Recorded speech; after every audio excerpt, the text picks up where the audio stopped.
Kak. Assalamualaikum warahmatullahi wabarakatuh.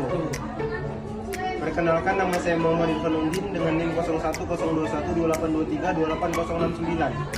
Perkenalkan, nama saya Muhammad Faras Farhan dengan NIM 01021382328139. Perkenalkan, nama saya Muhammad Hendra dengan NIM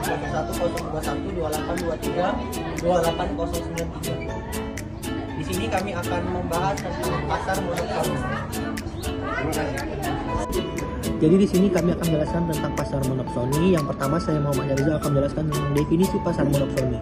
Pasar monopsoni adalah kondisi di mana hanya ada satu pembeli dominan di pasar, sedangkan banyak penjual atau pemasok yang bersaing untuk menawarkan produk atau jasa mereka ke pembeli tersebut.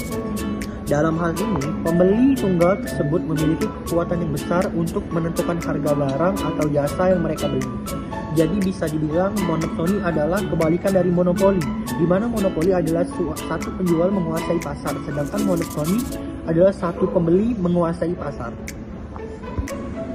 Baiklah, di sini saya akan menjelaskan ciri-ciri pasar monopsoni. Beberapa ciri utama dari pasar monopsoni yaitu sebagai berikut.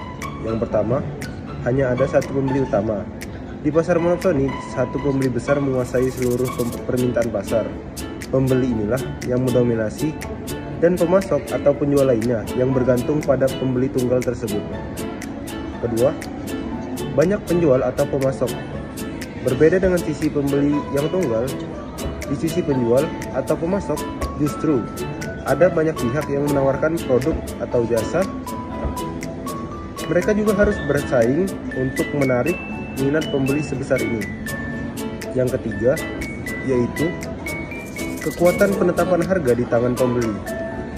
Karena pembelinya tunggal, pembeli tersebut memiliki kuasa lebih besar untuk menentukan harga barang atau harga jasa yang mereka beli. Biasanya, harga cenderung ditekan serendah-rendah mungkin untuk keuntungan pembeli. Yang keempat yaitu daya tawar rendah untuk penjual. Karena bergantung pada pembeli tunggal, penjual atau pemasok memiliki daya tawar yang lebih rendah. Maka mereka sulit untuk mendapatkan harga yang lebih tinggi karena tidak ada pembeli lain sebagai alternatif. Slide 3, contoh pasar monopsoni. Ada beberapa contoh nyata di pasar monopsoni, baik di sektor tenaga kerja maupun dalam perdagangan produk tertentu. 1. Perusahaan tambang di daerah terpencil. Di daerah terpencil yang hanya memiliki satu perusahaan tambang besar, perusahaan ini mungkin menjadi satu-satunya sumber lapangan pekerjaan yang layak di daerah tersebut. Akibat penduduk lokal tidak punya pilihan lain untuk bekerja selain di perusahaan tambang tersebut. Di sini perusahaan tambang bisa menekan upah karyawan karena mereka tahu para pekerja tidak punya banyak opsi lain. 2. Peternak susu dan industri pengolahan susu. Dalam industri susu seringkali ada banyak peternak sapi yang menjual susu segar mereka, tetapi hanya ada satu atau sedikit pabrik pengolahan susu di suatu wilayah. Pabrik ini bertindak sebagai pembeli tunggal, membeli susu di peternak dengan harga yang bisa mereka tentukan sendiri. 3.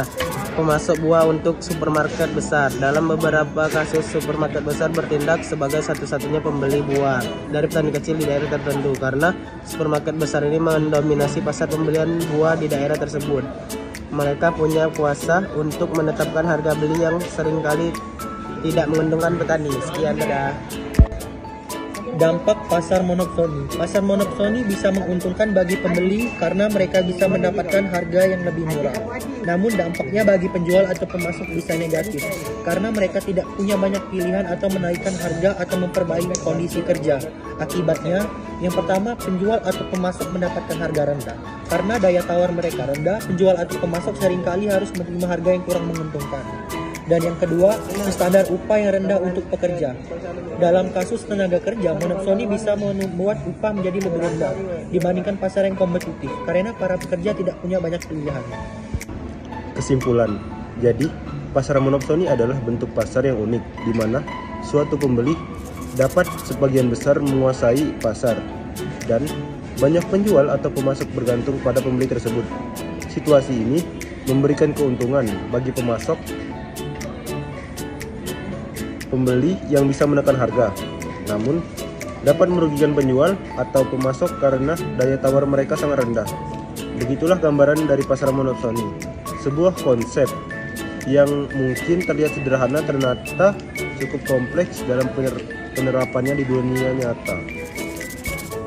Baiklah, mungkin cukup sekian penjelasan dari kami tentang pasar monopsoni.